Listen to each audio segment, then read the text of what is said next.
In this demonstration, we're going to sit in on another meeting. This time it's the employment unit meeting. As you watch this meeting, look for information regarding specific Fidelity items. When taking notes, it's a good idea to include quotes that can be used in the summary report. Just be sure that names are not attached to the quotes. Hi, I'm Gail. I'm the SE team leader here. And if you would please introduce yourselves. Welcome to the meeting. Hi, I'm Sandy Reese. It's nice to meet you. And I'm Galen Smith, Sandy's colleague. As you know, we're here conducting a Fidelity review for your agency. We're here as observers today. We're not going to participate in your meeting, so please just conduct yourselves as you normally would and kind of forget we're here. And we really appreciate you letting us spend some time with you today. Thanks a lot. Welcome. Thank you. Welcome. Thank you. Well, welcome. I'm Darius. I'm a support employment specialist. I'm Dennis Cooper. I'm the vocational counselor from the Department of Rehab Services. And I come to these meetings once a month. Hi, Jenny. Nice to see you again. Good to see you, Jenny. Hey, Jenny. Hi, I'm Linda. You guys know what I do already. All right, let's get started with the meeting. Here's the agenda. And on the agenda is good news and followed up with Darius from last week. We will review the support of employment team data and outcomes. Client consultation from Jenny. And then next meeting, is there anything else we need to cover? Yes, we really need to discuss the vacation and the sick leave time. I understand there are some changes, and I want to go on vacation as we speak. So can you discuss that with me, please?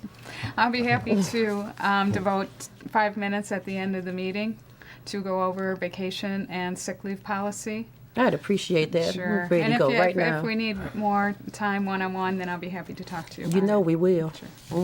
Thank you. All right, well, let's get to good news. All right. Good news, great news, actually. John started his job at the glass factory on Monday. All right. Cool. I picked him up after his first shift and drove him home. And he was just so excited about the job. And he was so proud of the uniform. And he showed me his name tag. He was just in heaven. So just wanted to thank you, Dennis, for the money to buy the uniform. That really meant a lot and helped the process along. And please tell Renard thank you so much for the job lead, because that's what got him over there into something that he really wanted. Well, that's cool. But just make sure Renard does it again. Okay. I'll pass that on to Renard. And I'm glad that we could help. And just keep me posted on what's happening with John. Anything else that we can do, we'll be happy to do it. No, I appreciate that, and I'll keep it in mind. Well, that's nice work, you two. And Darius, you had Harriet? Yeah, more good news.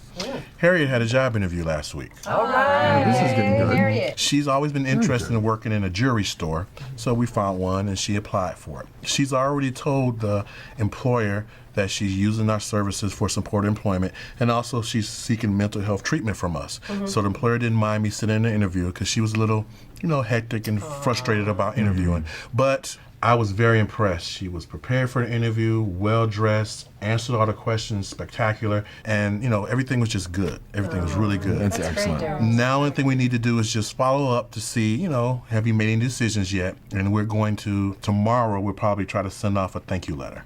Oh, that's great. Did she suggest that herself? Of course she did. Good, Harriet. All right, let's move on to follow up with Darius from last week. And you had Lucas. Yeah, Lucas. Now, Lucas, he's been looking for natural supports from his job. So we came up with 2 ideas for that. The first idea was basically that there's a peer success program, I think, on 16th Street. Oh, that's a good one. Yeah, okay. So we're going to check out and see what time they're closed and see if he can go over there after he gets off of work. The second idea we had was maybe for him to think about 2 to 3 people that he can maybe call after he gets off of work. So if he feels a little stressed or, aggravated or something, he can talk to them and they can, calm him down a little bit. He liked both ideas. So the first thing we're going to do, his homework assignment is going to be to, identify 2 people. And then I think next Wednesday we're going to go to Peer Success and check the hours and see if it'll work for him when he gets off of work. Cool. What time does he get off, Darius? About 6 o'clock. You think they'll still be open there? They should be. Okay, cool. All right, well, let's review the supported employment team data and outcomes. Congratulations, the percentage of time in the community has increased from 51% to 60% for January to March.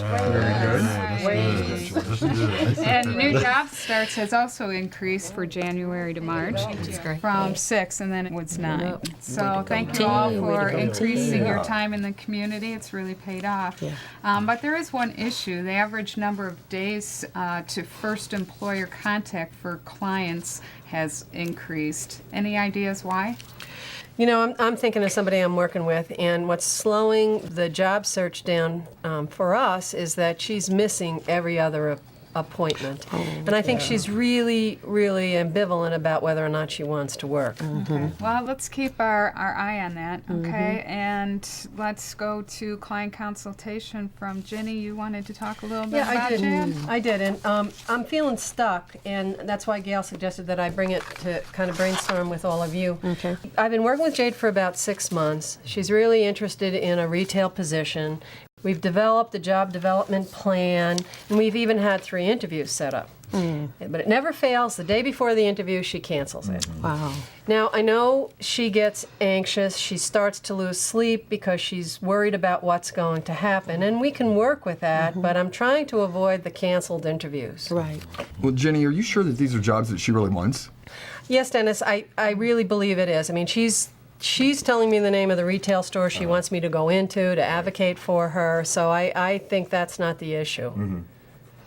You know, what about, guys, if we took her to the store prior to the interview, let her scan the area, check out the environment, look at the cashiers, see how long the lines are, check out what the stock people are doing, so she can get a flavor for what's happening. You know, maybe that'll help her deal with some of this, these problems that she's having. It's a great idea. I can do that. I can do that. I'll try that. Okay. You know, I talked to her case manager, and he said she hasn't worked since she's been a freshman in college when she first started developing symptoms. He says at baseline, really, she has a lot of anxiety on a daily basis. And then when there's a new thing that comes up, that really, raises the anxiety a lot more. Right. Jenny, is the treatment team working on any coping skills to help with anxiety before the interview? You know, that's a really good point, Gail. Let me check with them on that. You know, Jenny, I know Jade's family, and they're really supportive of everything that she's doing. And something you might want to try is having her mother ask her over for dinner the night before the interview. Oh, I like that. I think that's a nice idea. Well, let's review what we're going to be working with Jade.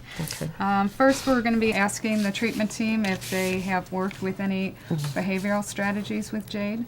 Driving to the employment site the day before and walking around, asking the family if they can help provide support. You know, I think those are really nice ideas, and I appreciate it. And I'll talk to her about them, and hopefully that'll get us off being so stuck. So thanks, appreciate it. It's very helpful. Great, Jenny. We'll be checking in with you in a couple of weeks then on that. Okay, that's a good timeline. Thanks. And thank you again for increasing your time in the community. It's really appreciated, and your efforts and hard work in helping the clients with their jobs. Very good. Yeah, that's what we do. Very good. Thank you very much. Wow, that was an impressive Supported Employment Unit meeting. I thought the employment specialist and vocational rehabilitation counselor worked well together to develop possible solutions for clients experiencing barriers to employment. What do you think, Galen? I agree, Sandy. We heard some information that we can use when scoring the Fidelity item vocational unit, but we still need to find out if the employment specialists provide backup coverage for each other's clients. Good point, Galen. We also heard about the Fidelity item, time unlimited follow-along supports. For example, the supervisor encouraged employment specialists to have contact with clients soon after they started a job. The discussion of follow-along supports also included developing natural supports, such as the peer support agency. The collaboration between the vocational rehabilitation counselor and the employment specialist resulted in helping a client acquire a uniform for his job at the glass factory, another form of follow-along support. Our next meeting is with a group of clients. When meeting with clients, we often hear amazing stories about how employment is making a huge difference in people's lives.